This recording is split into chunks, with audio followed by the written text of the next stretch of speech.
Yeah, we can. I'm just gonna start recording, and we can just kind of work through things as it goes.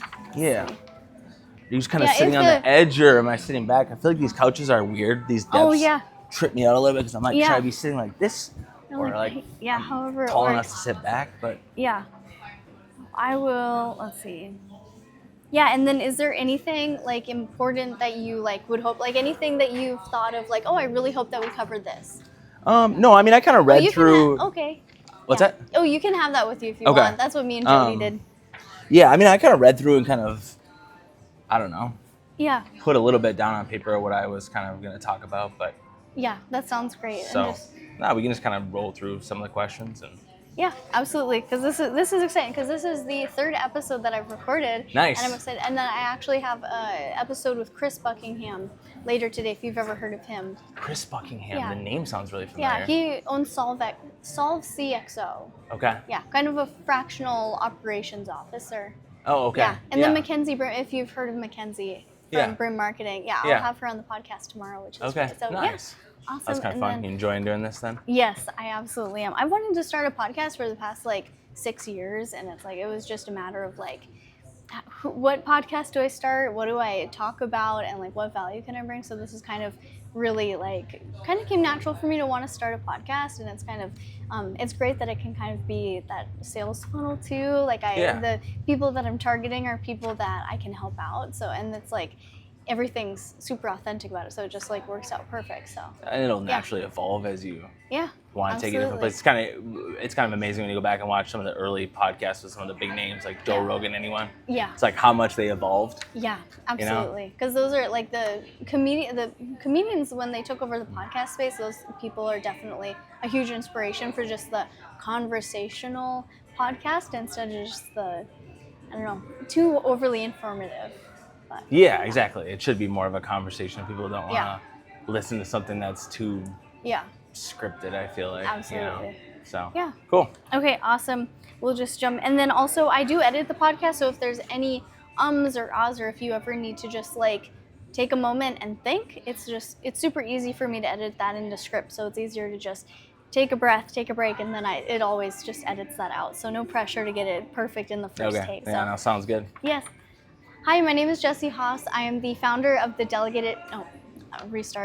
Hi, my name is Jessie Haas. I am the founder of Delegated Task and the host of the Delegated Task Podcast. I believe that everybody has their own unique set of talents, skills, and experiences that make them unique.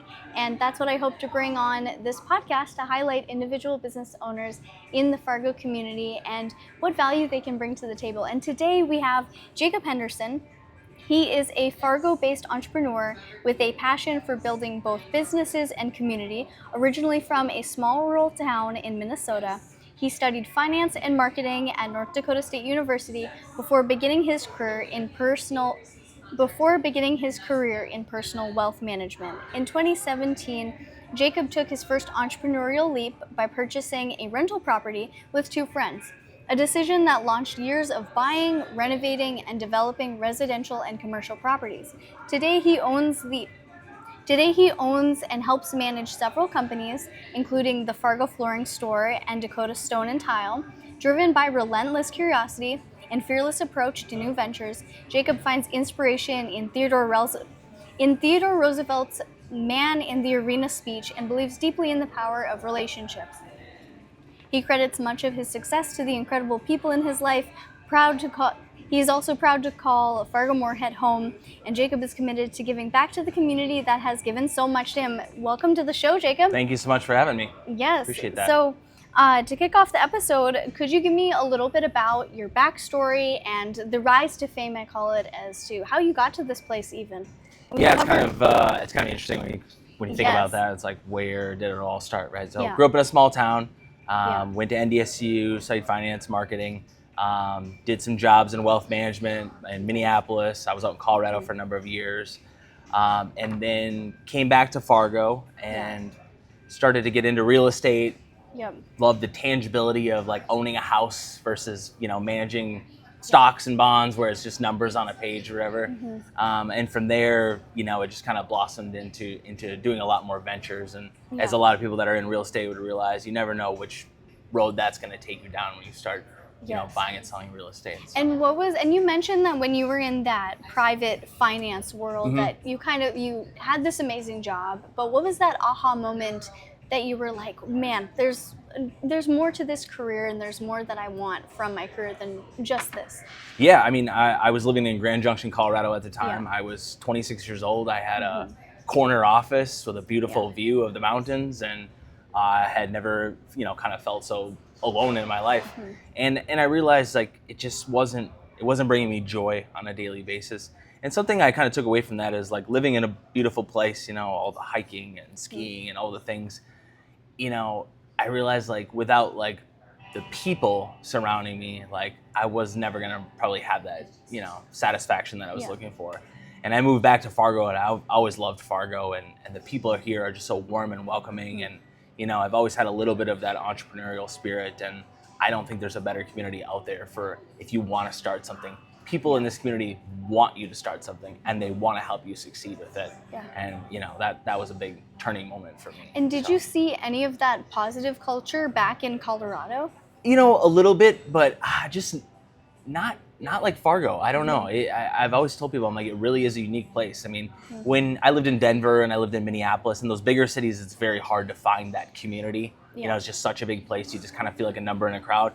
And if that's what you're looking for, it's great to live in an area like that. And obviously there's a lot to see and a lot to do, but if you're looking for that like sense of community, the Fargo-sized towns, the Sioux Falls-sized towns, I feel like you get people that champion you a lot more and are a lot more willing to kind of support what you're trying to do.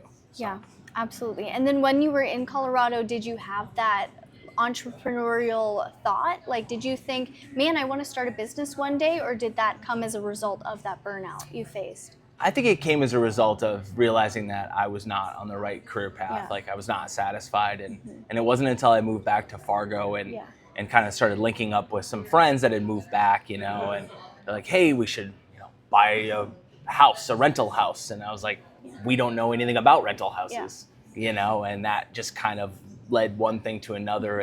And it's who you surround yourself with, right? And so most of my close friends and people, in this world or wherever, all have a little bit of that entrepreneurial spirit. They're always looking to try new things and do different things. And I think you get in that circle and you start to realize like, oh, anyone can do this with the right mindset. It's not going to come without its trials and tribulations, but anyone can build a business. I really truly believe that. So. Yes, and I feel like a lot of people start in real estate because that's a pretty popular, like at least on the internet and in the modern day, like real estate is something that all the Mark Cubans of the world preach is just get into real estate, invest in real estate. But how did you even start? Because that's kind of it's not as easy to get into as other entrepreneurial endeavors. Yeah, I had some friends from college that ended up being realtors in town, and so when I moved back, they would kind of talk about it a little bit, and I've always had an investment mindset. I was the kid that was 15 years old that had a stock portfolio. I lost most all of that money trading stocks, by the way, so I wasn't the genius kid that picked the right stocks by any means, but I just loved that, and so I came back and I was like, but I want something more tangible than just watching, because even if you pick the right stock, you're just watching it on a daily basis. The number goes up, but I don't know, it's hard to get the same satisfaction of like driving by and seeing this house that you own versus just logging into your portfolio online on your Charles Schwab account and looking like, hey, I've done well, Amazon is up today, And so it was kind of through some friends and then I talked to a couple other friends and I said, hey, the three of us don't have much money, but if we all throw in what we have, we could probably sneak out enough for a down payment on a house. And that was really how it started. And what's really funny about it is we had no idea whether it was a good deal. We had no idea who we were going to rent the house to.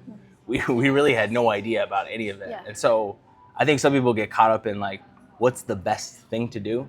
And the reality is the best thing to do is anything, something, because I think that most people I've known that have gotten started in real estate, those that pick the right thing first or the wrong thing first doesn't really matter.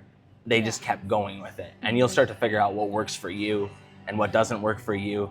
But it's a mindset shift because it's scary at first. It's very scary. There's this thing that I own, this physical house, and there's bills to pay with it. And, are people going to want to rent it? And what am I going to rent it for? And it's just scary. You always create these scenarios of like, what if this happens? Or what if this happens? And the reality is you're insured for most of the really bad things. So I always tell people, I'm like, tell me what's the scariest thing that you think is going to happen? It's going to start on fire. Okay, well, you're definitely insured for that. So don't worry about it starting on fire. And they're like, what if nobody rents it? I'm like, somebody will rent it, you know? And so once you kind of get over those fears, you realize, okay, it's not quite as scary as I thought. And that's why I think people start with real estate. It's a way to get into something. And then it leads to people having the mindset that wasn't as scary as I thought. And maybe it worked out, maybe it didn't, but I can do something else. And maybe that next venture is starting their own business or doing something outside of real estate, you know? And so that's why I think it forms a lot of entrepreneurs, is because it's a thing that they can kind of grasp, they take on, they realize it's not that scary, you know? And from there they can start to do other things. Yeah, that is great. So if you could go back in time, like, would that be the place that you would have started? Do you think that was a great place to start? And how did that pan out? Yeah, I think it's a great place to start. I think, you know, real estate is not as quick as you might want it to be. I think a lot of people want to buy this house and have all this equity day one, and the reality is that doesn't usually work out that way. But over time, you know, if you stick with it, you know, you start to get equity in these houses. They start to appreciate over time, and, you know, you start to get some value on paper, and you can use the equity in your homes to start another business, or you can take the equity out of a house to go buy another house. And it really is kind of a snowball effect with real estate. It's like you'll find a lot of people that own like one rental, or they probably own 10, and nowhere in between, because once they've like gone to 2, they immediately go, not immediately, but they go to 3 and 4, and it starts to become a little quicker. You know, it seems like it might take you a few years to go from owning 1 house to owning 2, but then it might only take a year to go from 2 to 3, and it might only take 4 months to go from 3 to 4. And that's what I see a lot with people in real estate, is they learn how to leverage these assets that they have to keep growing their portfolio. That is great. That's great info to have. And just like to keep in mind that, like, you know, you can't have that idea of instant gratification in your head when you're trying to start a business. Like, this is the slow path. If you really want money, go and get a full-time job. This isn't like where you're going to see a quick buck right away. Absolutely. You got to be super patient with it, you know, and it'll do its thing. And then also, you can't be obsessed with finding the perfect thing. I sit down with so many people that want to buy their first real estate investment, and they come talk to me because they think I'm going to have some sort of magic formula for like what to go buy. And the reality is, like, I don't. I mean, maybe a fourplex is the right thing for you. Maybe a single family home is the right thing for you. But the reality is, no one has accomplished anything with it without buying something. And you have to just go with something. I mean, do your research, figure out what you think is going to work. Make sure you buy something that you feel that you can rent that is of decent value. I mean, you know, with AI and everything nowadays, you can kind of run your numbers on things and understand like what's going to be a good investment for the most part, you know, and stick with it, you know? Yeah, that is great advice to have. Just great advice.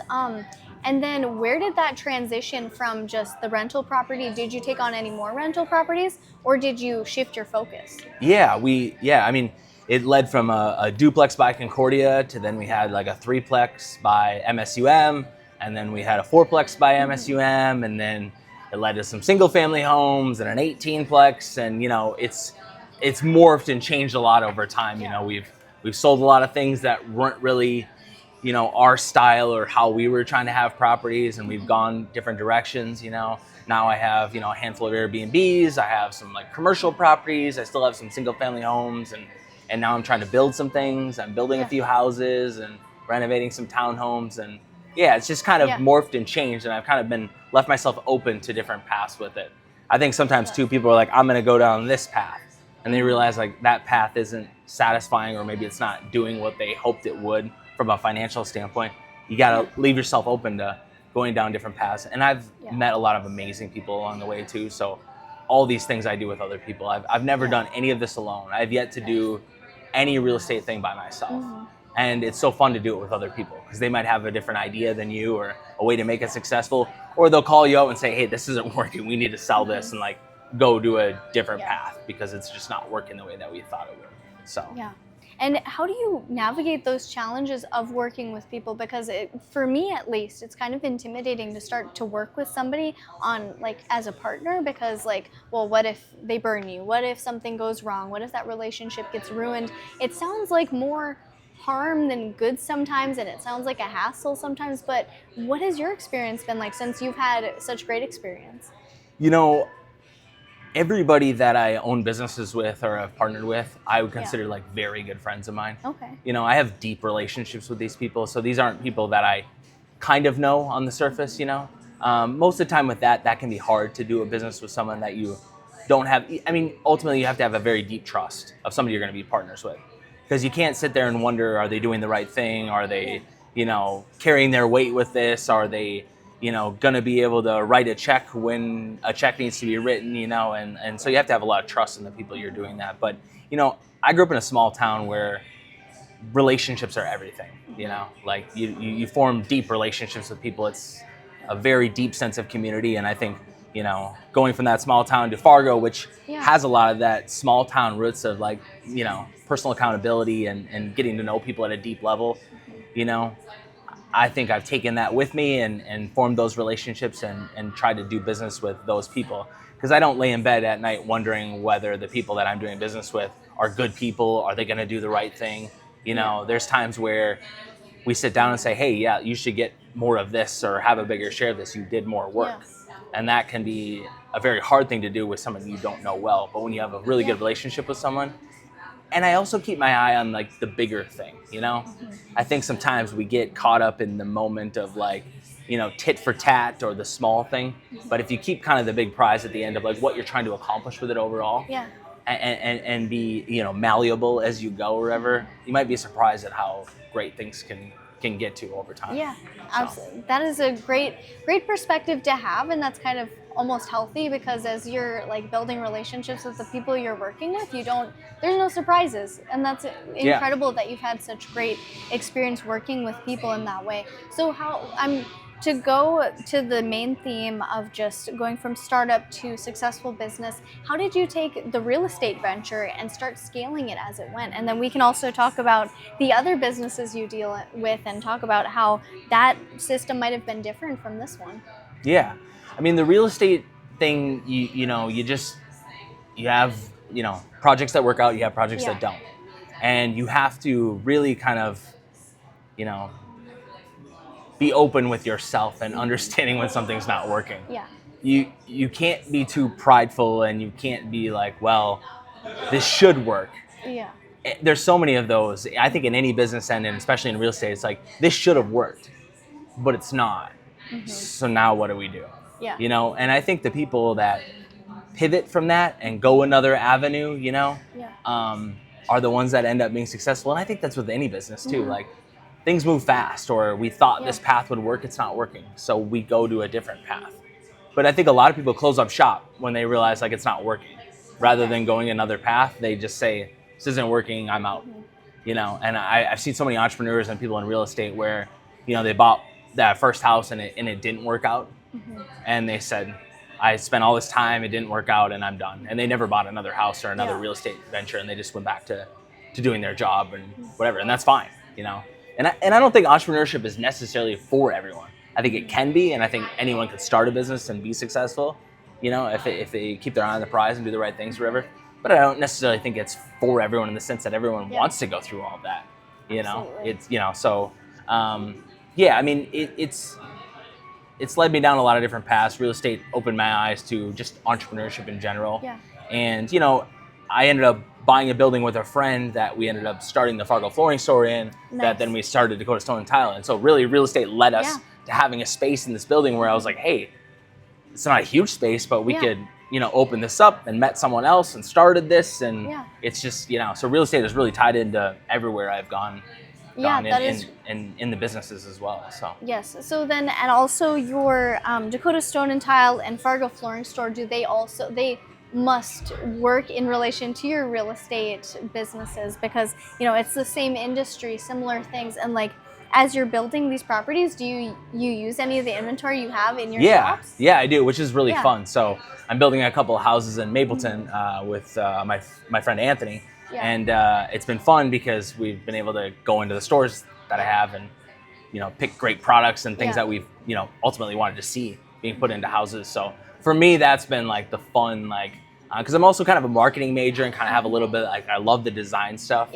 And so it's really fun to be able to have a store and to go take, you know, some of these great products and put them into houses and projects that I'm doing, and that, for me, that's the fun part. That doesn't feel like work at all. Yeah. So. That's really cool. And then that must help the inventory in your store as well. Like if you are trying to build a house and you don't have the proper flooring why don't we have this specific flooring in our store? Then you kind of understand your target audience for that. Yeah, my world's so interconnected. Yeah. All the real estate things I do, and then, building some houses, renovating places, and just, being able to rehab existing, places that I have. So yeah, the stores have been really nice for that. And then, I now have a good knowledge of like what works well in rental properties. So that's been really fun for me to help friends of mine and people that are looking for a little guidance on like, hey, I'm trying to renovate this house, or I'm trying to fix up this apartment building that I bought, like what products can go in there. And it's fun for me to be able to say, hey,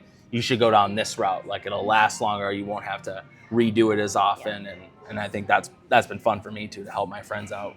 Things like that. So. That is great. So then what was the aha moment to start the Dakota Stone and Tile, the Fargo Flooring Store? Did they all get started at the same time? So the flooring store started first. I had kind of had an acquaintance in that world, and we kind of started it, and he's no longer involved. And then Dakota Stone and Tile is actually a friend of mine that I grew up with. Okay. So we've been friends since we were like 5. Nice. And so that's really fun for me because he's got a decade worth of experience working for a really large fabrication shop in Colorado. Yeah. And then he was running a really large fabrication shop, stone fabrication shop in Oklahoma City. Nice. And I called him up and I said, hey, I kind of want to like add this element to the flooring store. What do you think about like starting this together? And so I bought him a plane ticket. He flew up here. A few months later, he moved his family up here, left his pretty big time job. And I said, hey, there's no guarantees with this. I don't know if it's going to work, but I think you have the skill set to make this work. I believe like in this community is going to support us, and let's give it a whirl. And he was all about it.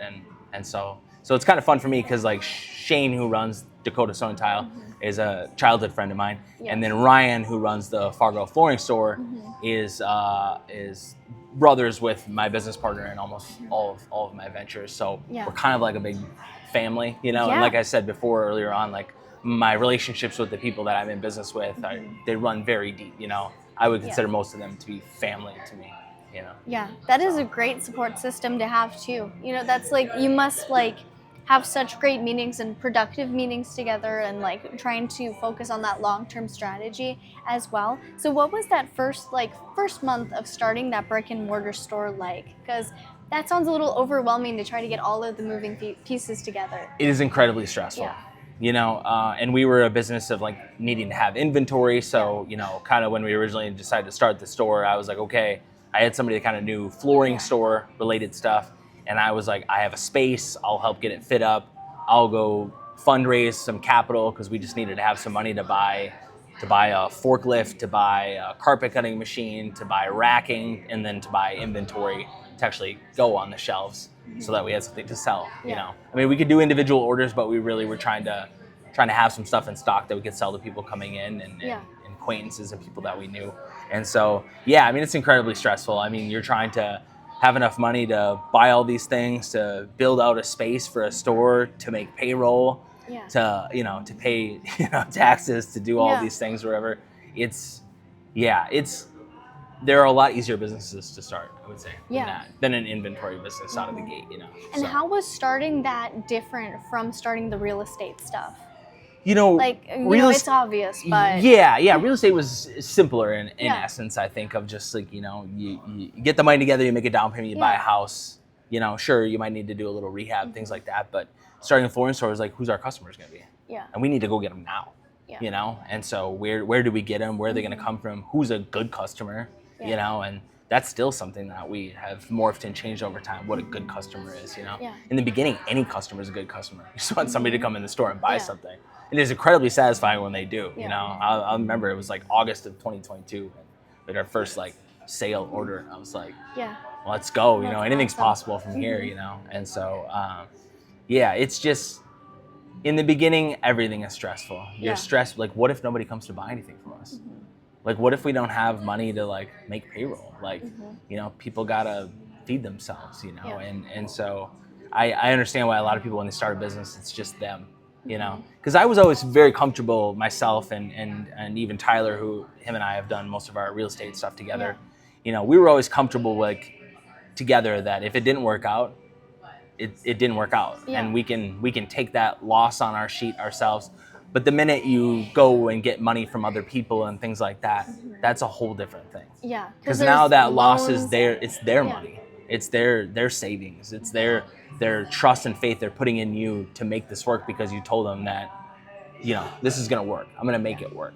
You know, and that to me added like the whole different level of stress. Yeah. When it was just buying houses with a couple of people who also understood the risks, the stress level is much lower.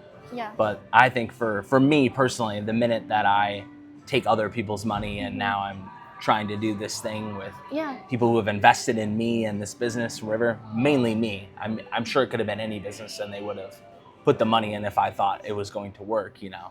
And so that was a whole nother like level for me. And that's always still something every day I keep in mind, you know, trying to make it work to make their investment something that was worthwhile.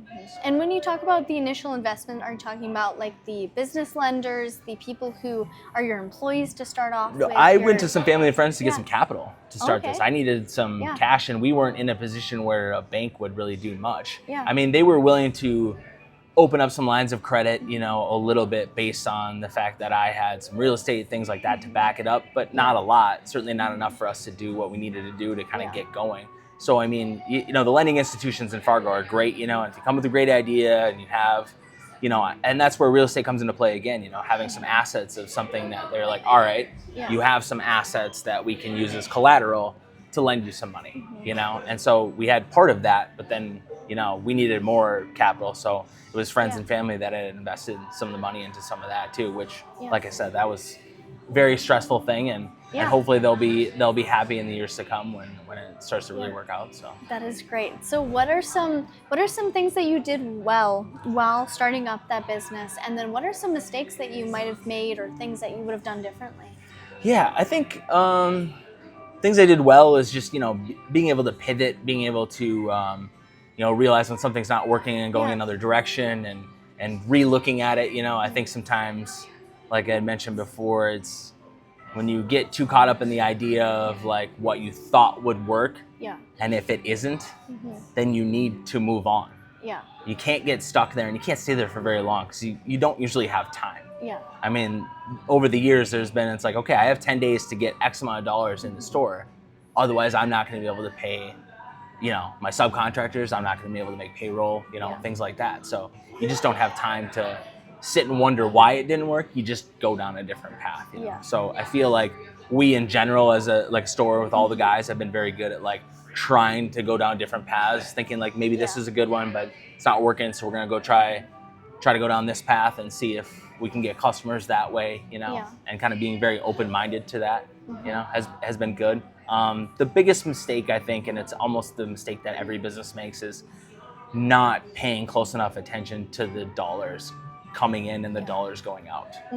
You know, little things add up, you know, over time. So it's like, you know, you think, okay, this is only $100 a month for this subscription to have this client, you know, relationship management system, you know, or CRM, you know, or then it's, you know, $100 for this, $100 for that. It's like, okay, now we're spending thousands of dollars on this truck and this equipment and these things that we thought we needed, but maybe we did need in time, but we didn't need today, you know? So being very frugal in the beginning, you know, I think is a very like critical thing, and just understanding where your money is coming from and where it's going out. And I think I wasn't paying enough attention to that early on. So I'm like, okay, well, it's not that much for these things, but it's kind of like in, you know, people's personal lives when we have all these subscriptions, these $5 and $10 and $20 subscriptions. In our mind, we're like $5, whatever, $10, whatever, right? But then I can't remember if it's Rocket Money or somebody that came out to show people like, you have $300 a month going out in all these subscriptions, and people are like, oh my God, I thought it was like $50. You know, and so it's that same mentality, I think, in a business where you just like have to really keep a close eye on it, and you have to ask yourself, is it a necessity or is it something that I want that I think will make the business better? And in the beginning, like, if it's not a necessity, don't do it. Don't get it. Like, do without the truck, do without the thing, you know, if you can. but you have to really be honest with yourself in the beginning of like what is necessary and what is something you want or desire. Yeah. And it really adds up. That's something that I'm figuring out so just fast. like right now. Yeah. And then things that like save you time, like Descript's a really great example for me. Like it's like $40 a month, but it saves me about 5 hours each month. Like that pays for itself. So when you can like either like you're paying for networking groups, do you actually get them? Do you see that money back, or is it something that you need to fulfill your services? Like just really take a look at like what value are you getting from that. So maybe you don't need to be spending $40 a month on LinkedIn Premium if it's not getting you, stuff like that. 100%, and I think sometimes we were paying for two different things that could kind of do the same thing. Or a lot of businesses I know around here, it's like, hey, do I join the chamber or the BIA or the apartment association or whatever? Like you can go on down the list or whatever. You can spend thousands of dollars a year like trying to join all these organizations. And maybe they're beneficial, or maybe one of them is way more beneficial than the rest, and you start with that, And so, join all these things, all the subscriptions. Like I said, it just all adds up, So being hyper aware of, what you actually have and making sure you have money to order your inventory for me, or make payroll are bigger things than whether I should join the chamber or not, or the BIA, for instance. Absolutely. So. And then for those networking groups, it needs to be your target audience. Like, are you like going to a place and like if you're a realtor, but the majority of the people in there are like small business, I'm trying to think of different different groups have different demographics of people, and you really need to pay attention to that. Well, and then you got to protect your time too. Like you said before. I mean, I think that's a big mistake that a lot of people don't look at. Is they don't value their time. So they say like this was a great money maker for us, and I'm like, okay, how much time did you spend on it? They're like, oh, like a ton. It's like, that really wasn't a great money maker. It just seemed like it because we looked at the dollar amount at the end of the day. But then when we factored in the time we spent on that, and I try to get my guys to think about that, like Shane and Ryan to really think about that when they take on projects, because it's like, okay, if you did a $10,000 project, and you made, $3,000 on it, but you spent months trying to get this thing done, was that $3,000 worth it? Or you did this $5,000 project that you made $1,500 on, but you spent 2 hours on it. It was like, oh. You made more money on that project. And it was done, it was quick, and, it was, there's just, we're really starting to try to think about, like, what's good business. In the beginning, all business in your mind is good business. Like, you're desperate to get clients in the beginning. You'll take on anyone. And you should. I mean, you need to be, you need to be open to somebody walking in and making a deal. Because you don't know what you don't know. Until you start going down that road. And you don't know whether it's going to take you a lot of time. You don't know whether that's a good customer or not. Like, how are you supposed to know that? And you can almost afford bad customers at that stage. And it's just a learning lesson. And you can also form your SOPs around that. You get to know how much time a project takes, so then you can make more standardized pricing in the future. It's just so much easier. Or you realize like, oh, like we need to charge like a trip charge if we're going to drive so far. And the reality is like, it's never going to go according to plan. Nothing ever does. So we thought we were going to go out there in one day. The reality is it's probably going to be 2 days. If something's going to take 3 days, call it a week. You know what I mean? Because you just don't know. And so when you start to factor those things in, and that just comes with experience, right? You'd love for things to just always work out like the way that you want. And, we're involved in so many like home remodeling projects, obviously with a flooring store and a stone and tile shop. Well, I don't know if you've ever been a part of a home remodeling thing or had friends part of a home remodeling thing. Nothing ever goes according to plan. Nothing ever goes as quick as they want, and we're always the last ones to come in, right? So we do countertops, flooring, like tile. We're the last in the project. So if this project was supposed to take 6 weeks and we were thinking we're going to go into this project this time, it might be 4 weeks later than we thought, And then we were thinking that we were going to do X, Y, and Z, and now they're like asking for all these other things too. So you have to really like kind of pivot and understand that world. So yes, absolutely. So what did that first year of business look like for that? When did you find that rhythm? It took years, honestly. Much more than the first year. The first year is just like, what are we doing? What's going on? Like, how does this like, work? Where am I? Is this worth doing? Like, the amount of like self-doubt you have that first year is, could fill an Olympic size swimming pool. You know what I mean? It's just, it's full of self-doubt and trying to figure it out. And I don't know, you have to learn to like enjoy the small wins, I think. Like when something works out and it was good, like enjoy that. It doesn't mean that tomorrow you're not still gonna have to try to figure out where you're gonna get money for payroll or for the product that you need to order in the next 72 hours. But I think that like if I could go back, I would try to like enjoy some of the small victories along the way, and also just be patient. You know, as long as you are covering your bills, like patience.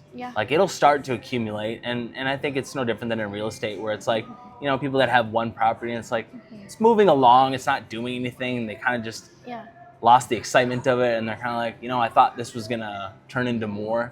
It might, you know, but it might just take a little longer than you thought, you know? I think too many of us are caught up in trying to have instant success. And it's like a lot of good businesses took a decade to get there or longer. Some of them maybe 15, 20 years. We see them, and sometimes like they go from being a no-name thing to overnight we feel like, wow, there's this big company, they came out of nowhere. The reality is like, it didn't, you know? It's kind of like when you look at like Mr. Beast with YouTube and stuff. I think a lot of people look at him, it's like, man, like just kind of came out of nowhere and he had this huge thing. It's like, you know, he spent a decade making videos that nobody watched, you know, before it finally like started to like go. And then it felt like it came out of nowhere, but nobody wants to talk about the decade of, you know, having zero success and, you know, barely anybody watching his stuff. Now it's got more views than anyone else on YouTube, you know. And what would you say to that small business owner who's still in that startup phase and still in that first year of business? Like, what is the biggest piece of advice you would give somebody? You just gotta to stick with it, honestly, and to give yourself a little grace. I think sometimes we get so frustrated with ourselves that like it didn't work out, you know. Be open-minded to going to different paths and just stick with it, you know. I saw this interview with Seth Rogen, you know, Seth Rogen is recently, and it was kind of funny because, you know, he's kind of a funny guy, sort of a comedian, you know. But, you know, they asked him, they're like, you know, what do you attribute to like your success now? Because, you know, I just won a lot of Emmys and, you know, had a lot of success recently. He's like, I honestly stuck with it. You know, I've been doing this for decades, and my friends that stuck with it for a really long time have also like made movies now or TV shows, and some have had more success than others. But he's like, but if you quit, you'll guarantee that you'll never find it, you know. And it really was just telling, like, he's like, I'm not special in any way. I don't think I'm a better actor than really anyone, especially not of my friend group, but I was one of the few that just stayed with it for a really long time. And I think as an entrepreneur, it's so easy to get like down on ourselves when our idea isn't working or the thing that we're trying to do just isn't like happening as fast as we want. And you just have to like be patient and stick with it. And if you love doing it, like, you know, it'll come, you know. Try to, like I said, take the small wins, like, and I think you got to find joy in what you're doing. If you're miserable doing it and you're not having success, then I think you have to take a closer look at, like, you know, is this something that I keep doing? I think more people need to ask themselves, am I getting joy out of this, you know, doing this thing, you know? And if you're getting joy out of it, but you're not happy with like maybe the success of it, stick with it. I think it'll come through, you know, and you'll find success in time. But I don't know. It's unfortunate that we feel so anxious to have success immediately, and if we're not getting it, we feel like a failure, or we feel like it's a bad idea or whatever. It's like it probably isn't a bad idea. It's just gonna take some time. You know, you got to get through the noise. I tell people, I'm like, you know, there's probably, you know, 95% of people who've still never heard of the Fargo Flooring Store or Dakota Stone and Tile. Like, we got to keep pushing it out there, you know? Like, we're not a name that people know. So how can they come shop with us if they don't even know who we are, right? And that takes time. It takes years to build a brand and to get out there, you know? You look at any successful company out here that's built a brand and stuff like that, and you go look at the history, it's like, oh, man, they've gone through like 3 iterations. It's been 15 years, and now they're on the map, so to speak, you know, for people. So I try to keep that in mind when I'm having, you know, bad days. It's like, it'll get better in time, but you gotta stick with it. Absolutely. And you gotta just keep in mind, it's like, even if something doesn't work out in the moment, you working towards the goal that you have, like, that might open more opportunities. If you stop, you're not going to get as many opportunities as if you were to just keep going.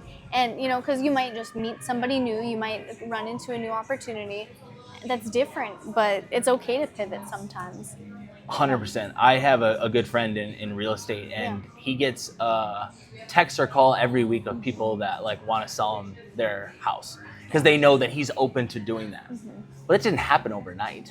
You know, people started to realize like, here's a guy that will like buy my house or come in and renovate it or do whatever, you know, and it's like, you just have to stick with it and be open to that thing, and people will start to know that too. And who knows, I've had friends that it's like something hasn't worked for them.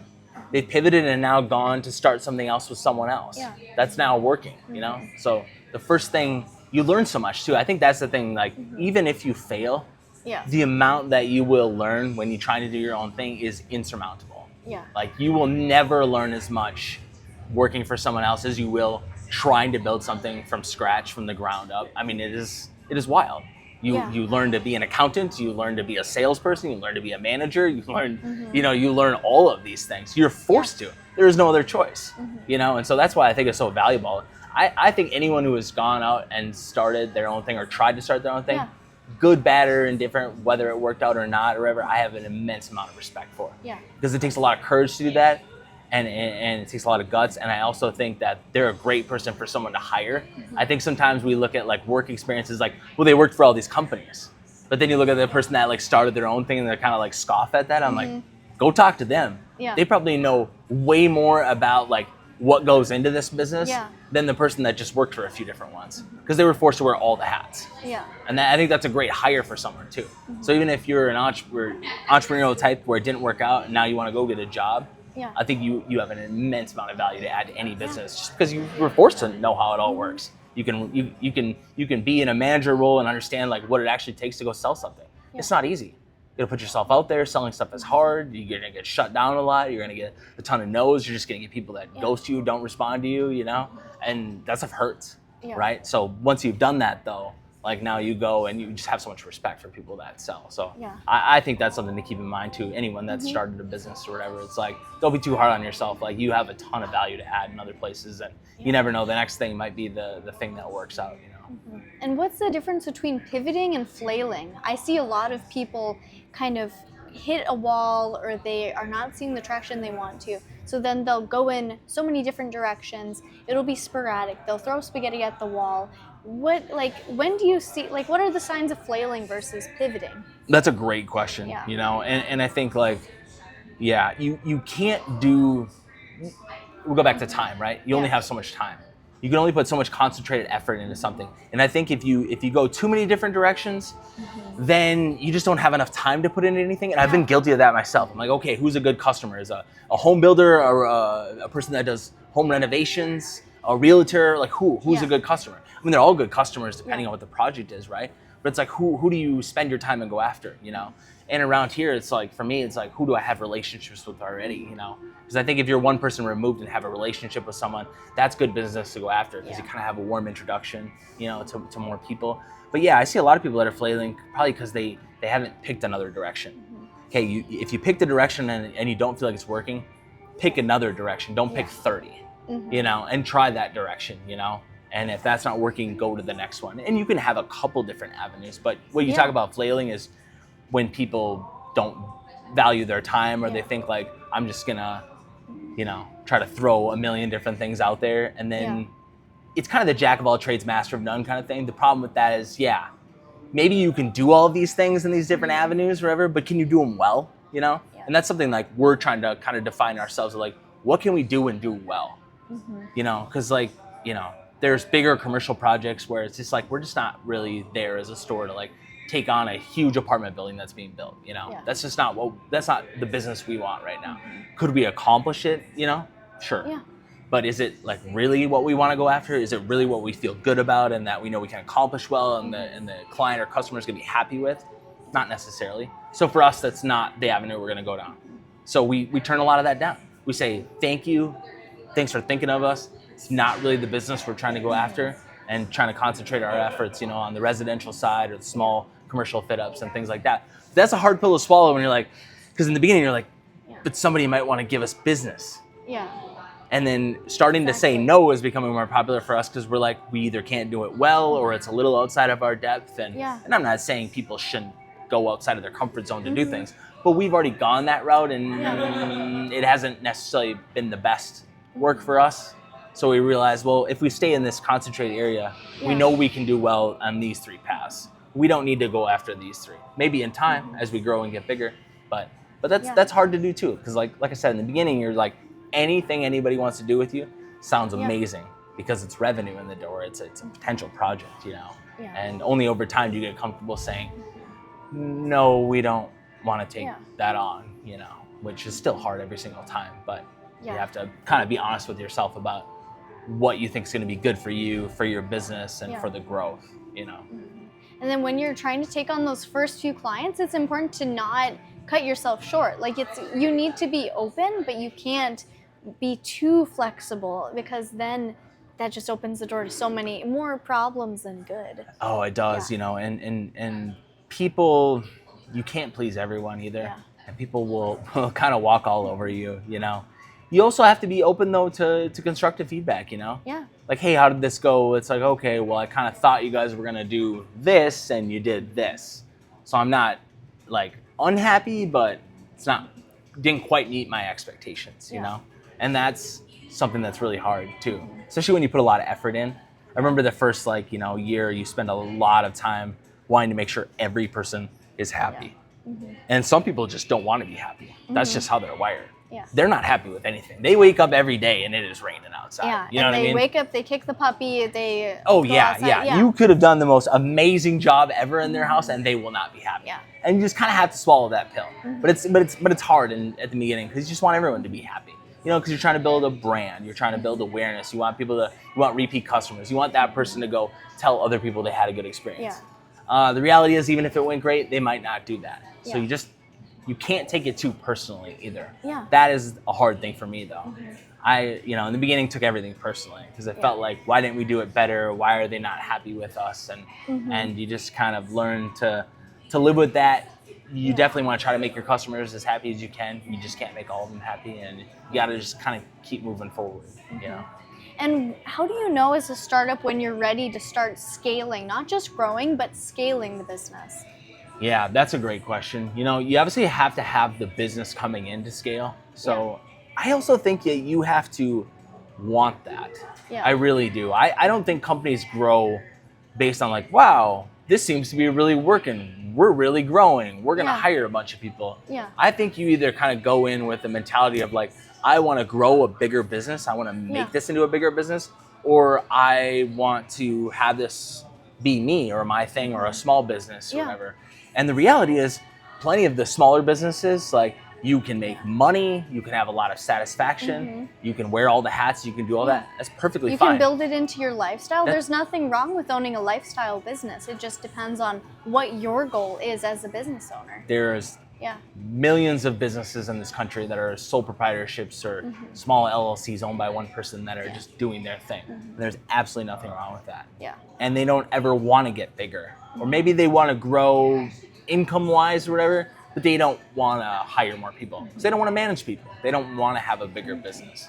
And I think you really like, I wanted to like grow this and hire more people and hire great people and build a bigger business. You know, that's been my vision with this, you know, from the beginning. And so, you know, it's hard to know when there's no perfect time of like, you know, they always say like, when you think you need to hire the person, it's too late, you know, but you're also scared to death that if you hire them and you don't have the money to pay them, you know, so there's definitely a balance between the two with any business. And sometimes you just kind of got to go with your gut. And sometimes you got to have a little faith too in yourself that says, hey, I don't have enough to like cover this person, but I'm going to get enough to cover them. And they're available now and I'm going to go get them because they're a great hire and I think they're going to be insurmountable for this business, you know. But I will say one thing, and, you know, I'm always been kind of a little bit more of a sales guy, you know, it's like, it's the end all be all. Like, if you have enough sales, like, you can figure out a way to make more money on projects. You can figure out a way to, you know, which ones to turn down and which ones to take. But if you don't have that revenue coming in, you got nothing. You know what I mean? You don't have the ability to spend money trying to do different marketing type things. You know, do I put stuff on a billboard? Do I go all in on Facebook, Google ads? You know, what do I do? You know, well, if you don't have dollars coming in the door, you can't do any of it. So I always tell people, I'm like, if you're going to start something, you better be ready to be the salesperson. Because like, ultimately you got to sell your yourself, your service, your product, whatever it might be that people are going to want. Yeah. And once you get that in, then you can start making decisions of like hiring another person and delegating things and doing different tasks or whatever. But in the beginning, like you got to do whatever it takes to get somebody to give you the business. Yeah. You know, and that can't be overstated enough. Because without that, you can have this great structure, corporate structure that you think is going to happen in the future with your business. And here are all the people I'm going to have, and here's the roles they're going to play. And I'm like, you're going to have none of that unless you get dollars in the door, you know? And so that has to be the primary focus. Like, how do I get the project? How do I get the business? And from there, you know, you can start to think about, all right, we're getting really busy. Like, you know, Ryan can only do so much. Like, what's a great person to hire that could be a good yin and yang to Ryan or Shane or whomever? You know? Yeah, and that's kind of hard to delegate when you've spent so much time working on your business and wearing so many hats. So how do you like detach yourself from those day-to-day operational tasks and kind of transition to that more managerial strategy, business development side of things? Yeah, it is very hard to like detach yourself. Like I notice myself like asking Ryan and Shane questions sometimes. Like they have it handled. You know, I need to go like sell more of the product, go get more business for the store. I don't need to worry about like, you know, did they process the checks for the contractors for Friday for the bills that need to get paid. They're handling all that, you know. And so you spend a long time trying to like detach yourself from it, and it's very difficult for almost anyone that started something, because you're just used to like having to like think about all of these things. And the reality is like you're never going to grow a business though doing that. You can't. You cannot wear all the hats and grow a business. You have to start letting them go and finding people that can fulfill them and having faith that they're going to do it. And even if they don't do it well, work on it. You know what I mean? A lot of times too, we think like, all right, they're going to take care of these things. Did we make it clear that they're going to take care of these things? Are they aware that they're going to take care of these things? Or did we just assume like, I'm not doing them, so they're going to do it? You know what I mean? There's so many times where we've made assumptions that people were going to do things and then it didn't get done. And we're like, who was supposed to do that? I don't know. I thought they were. They're like, you never told us, you know? And so you have to, I don't know, at the end of the day, like when it's your business, it's your fault. There's something very humbling about that when you start to admit that though. Stop blaming other people. Stop blaming the person at the front desk. Don't blame the salesperson. Don't blame whatever. At the end of the day, if it didn't work out, it's your fault. It's your business. You know, I think Gary Vaynerchuk said that. He said, there is something, a revelation that happens within you when you start to admit, it's my fault. So now how do I fix it? You know, you start blaming other people or whatever, and it's a recipe for failure. You're never going to have the growth. But when you start taking accountability for the fact that it's your business, nobody cares about it more than you, you own it. If something's not working, whether you hired the wrong person or whether you just didn't delegate the right task or whether you're just not doing the right tasks yourself, it's your fault, you know? And I've tried to like admit that to myself, and it weirdly has brought me comfort. When I'm like, oh, that didn't work out. That's my fault. It's not Shane's fault. It's not Ryan's fault. It's not Taryn's fault. And you can fix it. It's my fault. Now how do I fix it? You know? Rather than being like, they should have known to do that. You know? What does that fix? Pick up my trash, guys. Come on. Like, this is why I pay for you. It doesn't do anything. They also know that I love like sweeping and mopping the floor and stuff like that. It's one of those things that like I just do. I'm like one of those OCD people or whatever. They know like when I want a little quiet time, they'll just see me sweeping. Maybe I'm sweeping the warehouse or I'm mopping the floor, like making the showroom look better, because I get that from my mother. You know? But they also know it's like I'm not like mad that I'm doing it, like one of them should be doing it. I'm just like, no, I'll do it. I want it to look good in here. Take pride in obviously the place that I own, and sometimes it's like I just need a break, so I'm gonna go mop the floors. You know. That's awesome. And then as you're like, just as you're working in the weeds and wearing all those hats, just trying to document as much as you can while you're in that stage is going to help you so much as you grow your business. So then you're not like, when you get that first employee, you're not like, everything lives in my head. Now I have to do this huge push to document everything and get everything systemized. You already have that documentation to fall on, and you already can train this person in. And it's going to be such a more smooth process. And then you can't be afraid to just ask this person that maybe you hired to do something. I think sometimes you're like, oh, I'll just do it myself, it'll be quicker. No, that's not going to grow the business. That's not going to grow them personally. They want to help you, hire them to help you. So let them help you. It's amazing how often times people hire someone and then they're afraid to like tell them what to do or afraid to like give them like more work to do. It's like, you brought them on to help you with that, so you don't have to do that. And you might have to spend time teaching them how to do it, or if they do it wrong, it's okay. Yeah. Most things I've realized are going to be just fine. Yeah. Like it's just a thing. There's the saying that Tyler and I have. If it's not going to matter in 5 years, it shouldn't matter for more than 5 minutes. Yeah. And that's another like thing of kind of a profound thought to think about. But it's like, how many things do you think about like on a weekly, monthly basis that are going to matter in 5 years? Very little. Yeah. So don't let it weigh you down so much. Make a decision, stick with it, whether it works or not. It's okay. Pivot, go on from there. And I think the people that really build successful things, and maybe the ones that build successful things quicker, realize that. They realize like I'm gonna make a million mistakes, a million. I'm gonna have people that are super mad about their projects. I'm gonna have people that demand refunds. I'm gonna have people that don't pay. We go and do a project and they're like, I didn't like it. I'm not gonna pay you. Yeah. What are you gonna do? You're gonna sue them? You're gonna take them to court? I mean, sure, if it's enough money, maybe you can or whatever. But part of you just might have to realize like, wow, it's cost of doing business. Like, there's just gonna be some people we can't please, and some people are gonna be unhappy. Some people that aren't gonna pay us. Some people, and the more you start to accept that, the quicker you can just keep moving past that. And you start to have more good projects than bad projects, and before you know it, you really know what you're doing, and things are starting to work out, and you're starting to get momentum, and there's a lot of joy in that happening, whatever. But you gotta get over that hurdle of like, the perfectionist, the everything working out. No, it is not. No entrepreneurial venture is sunshine and rainbows. It's lots of trials and tribulations as you go. That is very true. And is there anything else that we didn't cover in the show that you would like to chat about? No, I feel like we kind of covered a lot of it. I mean, just kind of back to the essence of, being an entrepreneur. It's like, don't be afraid of going out there and taking risks, and don't be afraid of failing, and don't be, I think some people have some great ideas and they're paralyzed with fear that it won't work out. And I remember talking to some friends before. I'm like, let's talk through this. If that doesn't work out, what's the worst case scenario? You go get a job because you have a lot of work experience.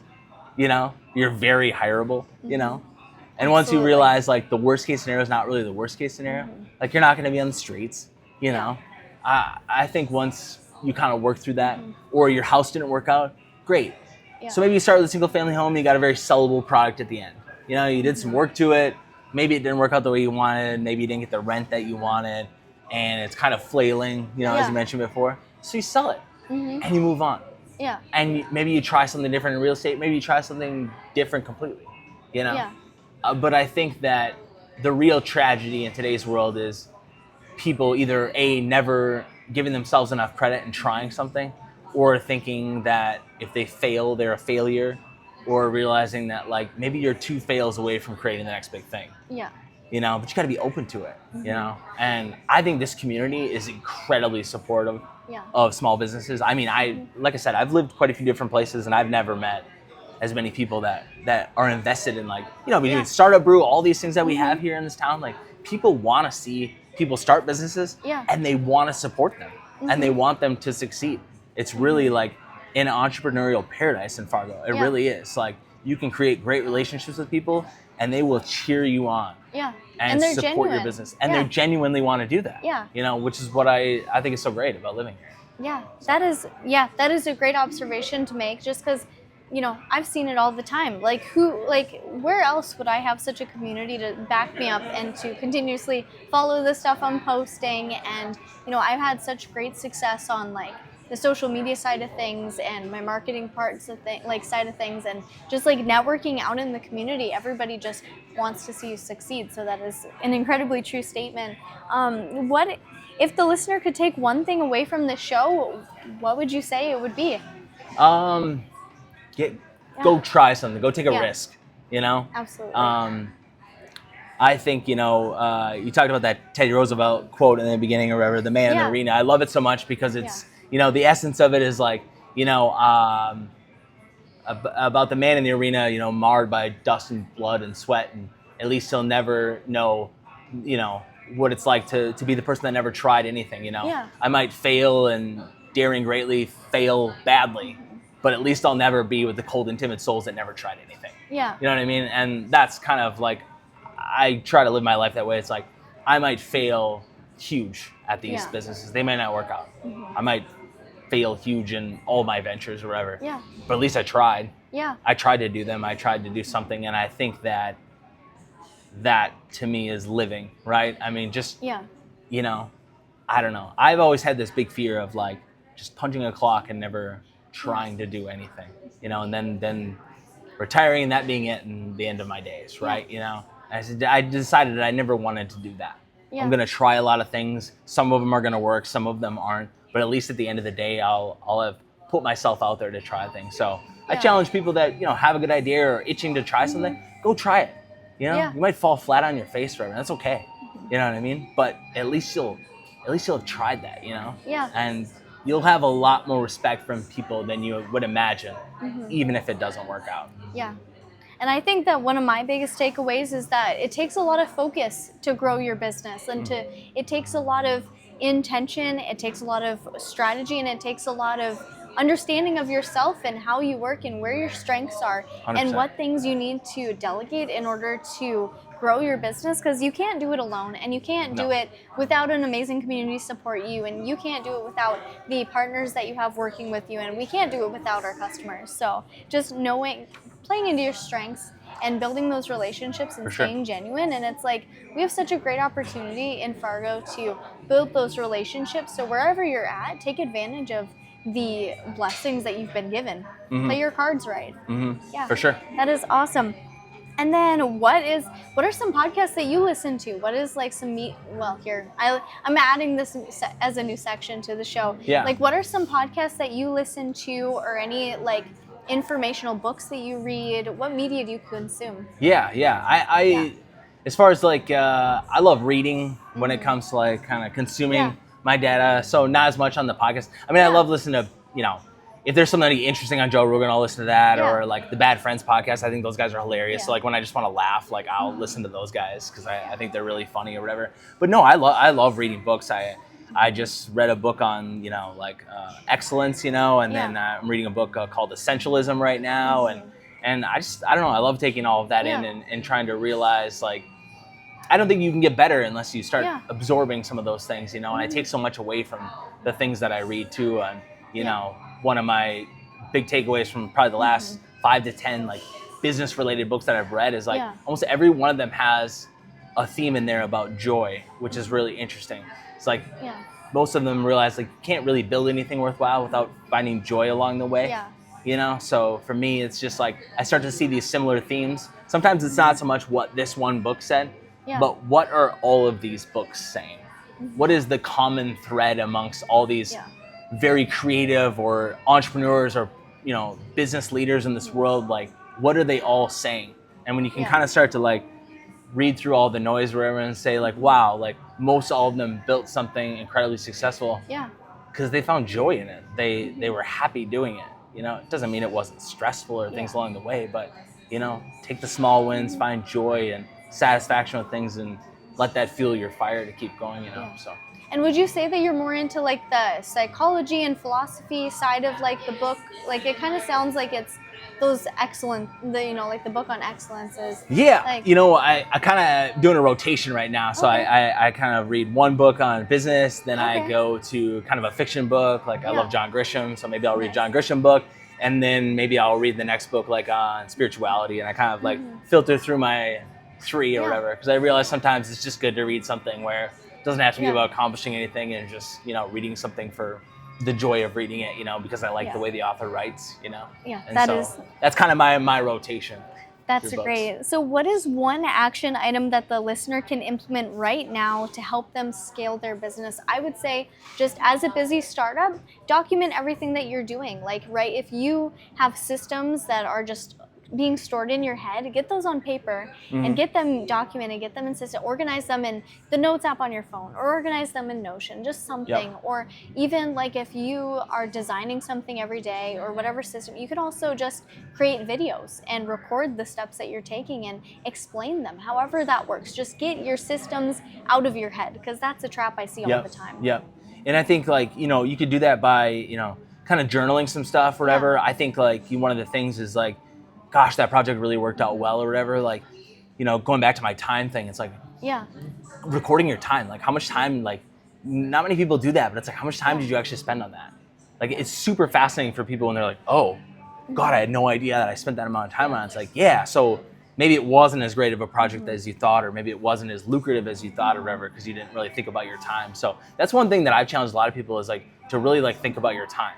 If you spent a ton of time on something, it's hard to know what makes it successful, And when you can spend less time on things and delegate them or find a way to accomplish them quicker, and maybe you're just better at some things than other things, and kind of record your time, I think that is very eye-opening for most people when we start to think about that. Yeah, and I've been using Clockify recently. That's just a free tool. You can download it on your phone, and that's like, it really helps to categorize things and keep track. So if you don't have a timekeeping thing, don't use your notes app because that takes so much time and you got to calculate it. So just use Clockify if you don't have anything.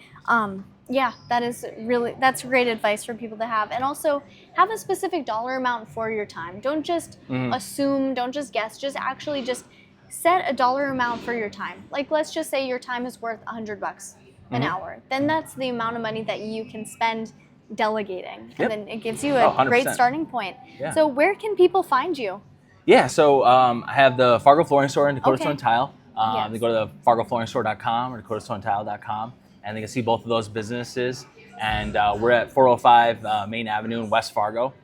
So right by Diener's Diner or behind Sandy's Donuts on Main Avenue, which everybody's heard of Sandy's. So we're kind of located back there, but come check out our showroom. We got an amazing space that we've created over the last couple of years, and we love working with people. It's a very like intimate feeling, like you do a big project on a house, like you want people to care about it as much as you do. And when you walk into our shop, like we are a little bit smaller shop, so like you are going to talk to the same person the whole time, and we are going to care about like what you're doing a lot. And so I think we're a great fit for a lot of people that are maybe wondering what it's going to take to remodel something or do something, and we can just add a lot of value for them. So well, thank you so much, Jacob. I really appreciate you being on the show today. You brought a ton of value, especially as somebody coming to you as a startup. So I really appreciate your time today. Thank you so much for the time. Thanks for having me on. Thank you so much.